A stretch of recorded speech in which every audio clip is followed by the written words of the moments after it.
ஓம்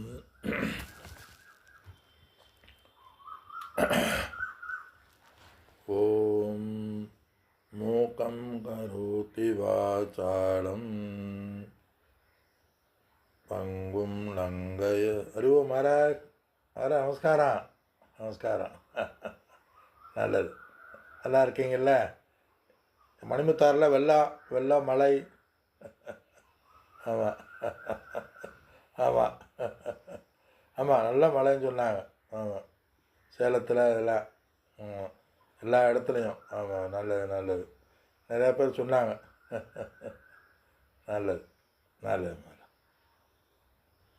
ஓம் மூகம் கரோதி வாசாலம் பங்கும் லங்கயதே கிரிம் யத்கிருபாத் தமஹம் வந்தே பரமானந்தமாதவம் யம் பிரம்மா வருணேந்திரருத்ரமருதः ஸ்துன்வந்தி திவ்யஸ்தவே வேதை சாங்கபத்ரக்கணோபனிஷதைः गायन्ति यं सामगां ध्यानावस्थिततत्कृतेन मनसा पश्यन्ति यं योगिनः यस्यान्तं न विदुःसुरासुरगणाः देवाय तस्मै नमः देवाय तस्मै नमः.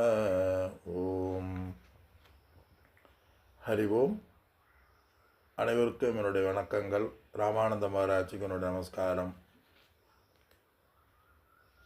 பகவத்கீதையினுடைய 8வது அத்தியாயத்தை இங்கு ஆரம்பிக்கின்றோம். இந்த 8வது அத்தியாயத்திற்கு பெயர் அக்ஷர பிரம்ம யோக என்று பெயர். அக்ஷர பிரம்ம யோக. இந்த அத்தியாயத்தினுடைய தலைப்பு அக்ஷரம் என்றால் பலவிதமான பொருள் இருக்கு. அக்ஷரம்னா எழுத்துக்களுக்கு அக்ஷரம்னு சொல்வார்கள், அல்லது ஒரு வாக்கியத்திற்கு ஓம் என்ற பிரணவ மந்திரத்தையும் நாம் அக்ஷரம் என்று சொல்வார்கள். எது முதலில் தோன்றியதோ அது அக்ஷரம் என்பார்கள். அது மாதிரி இந்த உயிரெழுத்துக்கள் மெய்யெழுத்துக்களையும் அக்ஷரம் என்பார்கள். இந்த இடத்துல அக்ஷரம்ங்கிறத குறிக்கிறதுன்னு சொல்கிறால் அக்ஷரம் பிரம்ம அப்படின்ட்டார் பகவான். பிரம்ம என்றால் சைதன்யம், அந்த தத்துவம். பிரம்ம பிரம்மா அல்ல. பிரம்மானா சதுர்முக பிரம்மா அல்ல, படைக்கின்ற கடவுள் அல்ல. இந்த இடத்துல பிரம்ம அப்படின்னா பிரம்மன், சச்சிதானந்த ஸ்வரூபம், அது பிரம்ம. அக்ஷர பிரம்ம. அக்ஷரம்னா அந்த இடத்துல என்ன பொருள்? மாறாத, அழியாத, எப்பொழுதுமே இருக்கின்ற பிரம்ம தத்துவத்தை பற்றி கூறுவதனால இந்த அத்தியாயத்திற்கு அக்ஷர பிரம்ம. யோகன்னா தலைப்பு. அக்ஷர பிரம்மனை பற்றி கூறுகின்ற இந்த அத்தியாயம் தலைப்பாக உடையது யோக. அக்ஷர பிரம்ம யோகன் பேர். ஏற்கனவே நம்ம சொல்கிறோம், 7லிருந்து 12வது அத்தியாயத்து வரலும் பகவான் தன்னை பற்றிய சொரூபத்தை இதில் கூறுகின்றார். 7லிருந்து 12 வரை தன்னுடைய சொரூபத்தை இதில் கூறுகின்றார். இதில் பெரும்பாலும் வருவது பக்தி யோகம். தன்னை பற்றினது தத்பத விசாரக. அதுக்கு என்ன சாதனை? பக்தி யோகம். அதே 12வது அத்தியாயத்தில் ஒரு பக்தி யோகம்னே அதை சொல்கிறார். இப்போ என்ன இதில் சொல்லணும்? சரணாகதி, இறைவனிடம் சரணடைய வேண்டும். 7வது அத்தியாயத்திலே சொன்னார், மமமாயா துரத்தியா, என்னை யார் சரணடைகிறார்களோ அவர்கள் என்னை அறிகிறார்கள் என்று பகவான் இதில் கூறினார். ஆக இந்த 8வது அத்தியாயம் 3 கருத்துக்கள், 8லிருந்து 7லிருந்து 12 வரை இறைவனை பற்றிய விசாரத்தை நம்ம பார்த்தோம். இந்த இடத்துல அதிகமாக உபதேசம் செய்யப்படுகின்றது. உபாசனைகளை பற்றி இந்த அத்தியாயத்தில் அதிகமாக கூறப்படுகின்றது. அது இந்த அத்தியாயத்துக்கு இனி ஒரு பெயர் அபியாச யோகம்னு பேர். அபியாசம்னா பயிற்சி. பயிற்சின்னா என்ன? எந்த ஒரு சாதனைகளை தொடர்ந்து செய்யக்கூடியது பயிற்சி.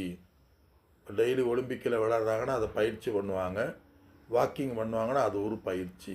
அது மாதிரி எது ஒரு காரியத்தையும், ஒரு சாதனைகளை, ஒரு செயலை தொடர்ந்து செய்வது அபியாசம். அபியாசேன வைராக்கியன கிருஹியதுன்னு பகவான் யூஸ் பண்ணுவார்.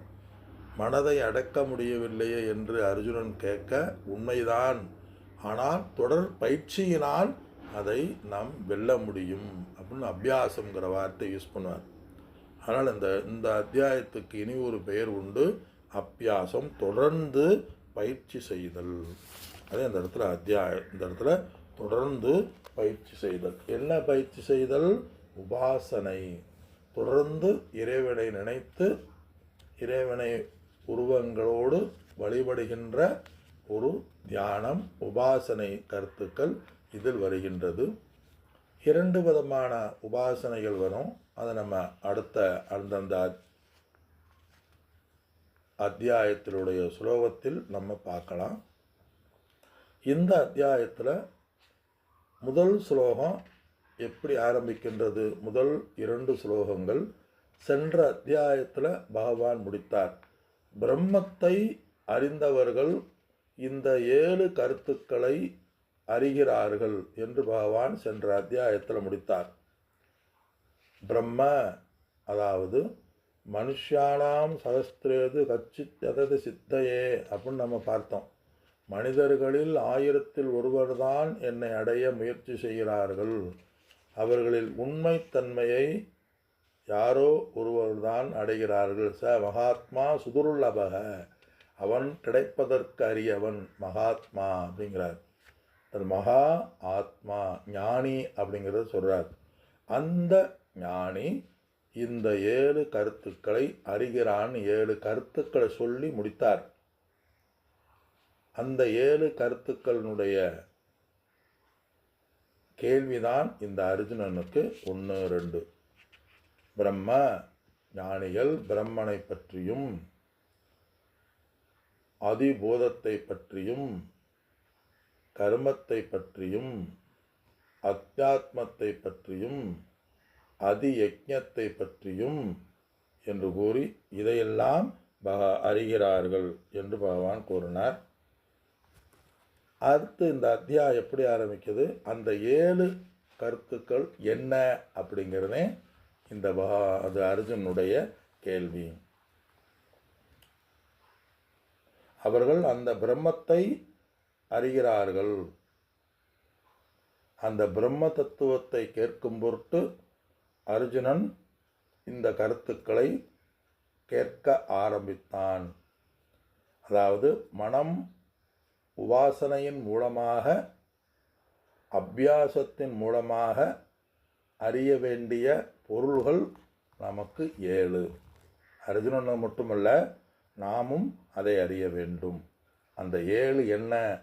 7 சொற்களினுடைய கேள்விதான் அந்த 2வது ஸ்லோகத்தில் 6 சொற்களினுடைய விளக்கமானது பகவான் வருகிறது. 7வது ஸ்லோகத்திற்கு 7வது தத்துவத்துக்கு அதிகமாக விளக்கம் கூறுகின்றார். அது இந்த ஸ்லோகத்தினுடைய சாரம். இந்த ஸ்லோகத்தில், இந்த அத்தியாயத்தில் அபியாசம் என்கின்ற உபாசனைகளை பற்றி அதிகமாக பேசப்படுகின்றது. ஆசனம் பேர் இந்த அத்தியாயத்தில். விபாசன யோகம் அப்படிலாம் நிறைய பேர் கேள்விப்பட்டிருப்பீங்க. தியானம், உபாசனை அல்லது தியானம். தியானத்தை பற்றியும் அல்லது உபாசனையை பற்றியும் இந்த அத்தியாயத்தில் அதிகமாக பேசப்படுகின்றது. உபாசனை என்ன? ஆசனம். ஆசனம்னா இருத்தல். ஒரு இடத்துல இந்த ஆசனம் போட்டுக்குங்க, இந்த ஆசனம் எடுத்துக்கங்கன்னா இருத்துக்கிற சொல்லுவாங்க. எங்கேயாவது ஒரு இடத்துக்கு ஆசிரமங்களில் போனால் இந்த ஆசனம் போட்டுக்குங்க அப்படின்னு சொல்லுவாங்க. ஆசனம் இருத்தல். ஆசனத்தில் போடு அப்படின்னா அந்த ஆசனத்தில் உட்கார்ந்து இருத்தலுக்கு பேர் ஆசனம். இந்த இடத்துல உபன்னா அருகில் இருத்தல்னு சொல்கிறது. இந்த இடத்துல அருகில் இருத்தல். எதனுடைய அருகில் இருத்தல்? சகண பிரம்ம மானச வியாபாரன்னு பேர். வியாபாரம்னு அந்த இடத்துல நடவடிக்கை, எண்ணங்கள். எது? மனதினால் எண்ணங்கள். மனதினால் எண்ணுவது மானச வியாபாரக. சகட பிரம்மம்னா என்ன? உபாசனைக்கு ஒரு லட்சணமே இறைவனை நாம ரூபத்துடன் உருவத்துடன் அவனை நினைத்தல் மானச வியாபாரக அல்லது உபாசனை சொல்வர். ராம ரூபத்துடன் அந்த எங்கும் நிறைகின்ற சச்சிதானந்த பரமேஸ்வர தத்துவத்தை ஒரு இஷ்ட தெய்வதையாக வழிபடுதல் உபாசனையின் பேர். எங்கும் நிறைந்திருக்கின்ற அந்த பிரம்ம தத்துவத்தை, அந்த ஆத்ம தத்துவத்தை ஒரு உருவத்துடனும் ஒரு எழில் வடிவத்துடனும் வணங்குதல். அல்லது இந்த இடத்துல இஷ்ட தெய்வ உபாசனை கூட சொல்லலாம். நம்ம இஷ்டப்பட்ட தெய்வங்களை நினைத்தல், நினைக்கிறதுக்கு பேர். தொடர்ந்து மனதிற்கு பயிற்சி கொடுக்கறதுக்கு பேர் என்ன பேர்? உபாசனை என்று பெயர். ஆக சகண பிரம்ம தியானக உபாசனை. இனி ஒன்று இருக்கு. இந்த உருவத்தையும் அருவத்தையும் நீக்கி அந்த பிரம்மனை எங்கும் நிறைந்ததாக ஆத்ம தத்துவமாக உபாசனைகளை செய்தால் அதற்கு நிர்குண பிரம்ம என்று பொருள். இந்த அதனால் இந்த உபாசனை தியானம்ங்கிறது, இந்த தியானத்துக்குரிய விஷயம் சகண பிரம்மமாக இருந்தால் அது சகண பிரம்மம். நிர்குண சுரூபமா மனத்தில் நினைந்து வந்தால் அந்த தியானத்திற்கு நிதித்தியாசனம் என்று பேர். ஒரே ஒரு இறைவனை உருவத்தோடு வழங்கினா அது பக்தி சகண பிரம்மம் சொல்கிறாங்க. ஆனால் அதே சமயத்தில் அந்த பரம்பொருள் தத்துவத்தை, ஆத்ம தத்துவத்தை, பிரம்ம தத்துவத்தை நாம் நினைக்கும் பொழுது எங்கும் நிறைந்திருக்கின்றார், அந்த இறைவன் உள்ள தன்மை என்னிடத்திலும் இருக்கின்றது, அந்த ஆத்ம தத்துவத்தை நான் நினைக்கின்றேன் என்று நினைத்தான் அதற்கு பெயர் நிதித்தியாசனம் என்று பெயர். இந்த நிதித்தியாசனத்தை செய்வதற்கு ஓரளவு சாஸ்திர கேள்வி ஞானம் மிக மிக முக்கியம். சில பேர் சொல்லுவாங்க, நான் அதிகமாக படித்ததில்லை, எல்லாம் கேள்வி ஞானந்தேன் அப்படின்னு கரெக்டாக சரியாக சொல்வார்கள். அது மாதிரி இந்த இடத்துல சகண பிரம்ம பற்றி என்ன நினைக்கிறோம்? கேள்விப்பட்ட, பார்த்த, சிந்தித்த, அனுபவப்பட்ட இறைவனை நினைக்கின்றோம். இது உபாசனை. நிர்குண உபாசனைங்கிறது என்ன? கேட்ட, சிந்தித்த கருத்துக்களை மனதில் உருவமில்லாமல் அந்த தத்துவத்தில் மனதில் நினைத்தல், அது உபாசனைன்னு பேர். இந்த இடத்துல அபியாசம் அப்படின்னா, சில பேர் உபாசனைங்கிற சாதனைகள் உபாசனைன்னு செய்தால், நான் 48 நாட்கள் இந்த மந்திரத்தை சொல்லுவேன், நான் 10,000 20,000 மந்திரத்தை சொல்லுவேன், 1,00,000 இந்த மந்திரத்தை சொல்லுவேன் அப்படின்னு சில பேர் நியமம் சொல்லி அந்த நியமத்தோட அந்த உபாசனையில் சில பேர் ஈடுபடுவார்கள். அதனால் இந்த இடத்துல நியமம், இந்த உபாசனைக்கு சில நியமங்கள் இருக்கிறது. சகண பிரம்ம உபாசனைக்கு காலம், நேரம், அந்த நியமங்கள்லாம் இருக்குது. ஒரு காலத்தில் பண்ணோம்னா அதை காலத்தில் சரியாக பண்ண வேண்டும். ஆனால் நிதித்தியாசனத்தில் எந்த நியமமும் இல்லை. எந்த நியமமும் எந்த காலமும் இல்லை. ஏன்னா கால வரையறற்ற அந்த தத்துவத்தை நினைப்பதற்கு எப்போ வேண்டுமானாலும் நாம் நித்தியாசனம் செய்யலாம். இந்த இடத்துல பகவான் உபாசனையில் பற்றி நகுண பிரம்மனை இஷ்ட தெய்வத்தை நினைக்கிற உபாசனைகள் பற்றி இந்த காலத்தில், இந்த அத்தியாயத்தில் சொல்கிறார். அதாவது கடைசி காலம், இறக்கின்ற காலம், நாம் எதை நினைக்கின்றோமோ அதுவாகவே நாம் அடுத்த பிறவி வருகின்றது. இஷ்ட தேவதைகளை நம்ம நினச்சி உபாசனைகளை செய்தால் இஷ்ட தேவதையினுடைய லோகத்துக்கு நாம் போகின்றோம். அதாவது இந்த இடத்துல இப்போ நிதித்தியாசனத்தை விட்டுருவோம். உபாசனைங்கிறது இஷ்ட தெய்வம். அதாவது இந்த பகவான் இந்த இடத்துல எதை சொல்கிறாரு, மரண காலத்தில் இறை தத்துவத்தை பற்றி எந்த தெய்வத்தை நாம் நினைத்து எதை நினைத்து நாம் உயிர் விடுகின்றோமோ அதுவாகவே ஆவோம். எந்த தேவதைகளை நினைத்து நாம் உயிர் விடுகின்றோமோ அந்த தேவதாலோகம் நாம் போவோம். சொர்க்கலோகமோ வைகுண்டமோ இல்லை சிவலோகமோ நாம் செல்வோம். அதை எடுத்து செல்லும் அப்படிங்கிறது இந்த உபாசனையினுடைய பலம். ஆக இறைவனை மனதார நினைத்து வழிபட்டாதற்கு பெயர் சகண பிரம்ம உபாசனை என்று நம்ம சொல்லுவோம். சகண பிரம்ம உபாசனை. அதனாலதான் சில பேர் இந்த இன்னமும் அந்த சில ட்ரெடிஷனில் நம்ம கூட போவோம். யாராவது வேண்டியவர்கள் மரணம் அடைந்தால் இந்த அத்தியாயத்தை சேண்டிங் பண்ணுறது வழக்கம். பெரிய பெரிய மகாத்மாக்கள்லாம் இந்த 8வது அத்தியாயத்தை சேண்டிங் பண்ணுவோம். நம்மளும் நிறையா பண்ணியிருக்கின்றோம்.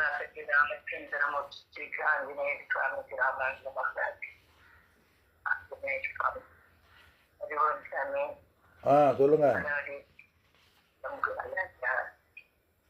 ஹலோ,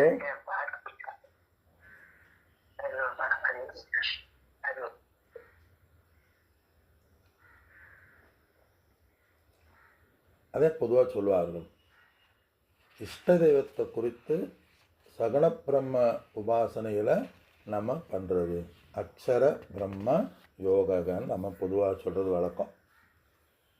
ஏன் அப்படி ஒருத்தர் சரமாதி மரணம் அடைந்துட்டால் இந்த இதை ஏன் சொல்கிறோம்னா, இறந்த பின் அவன் இந்த லோகத்துக்கு அவன் செல்கின்றான் என்று மரணத்தை பற்றியும் மரணத்துக்கு அப்பால் அவனுக்கு என்ன பிறவி எந்த லோகத்துக்கு அவன் செல்கின்றான் என்பதை பற்றியும் இந்த அத்தியாயம் கூறுறதுனால நம்ம அதை படிக்கிறது ஒரு வழக்கமாக இருக்குது.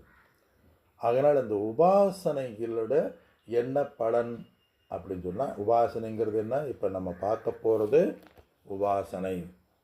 நம்ம உபாசனைகளை பற்றி நம்ம சிந்திக்கின்றோம்.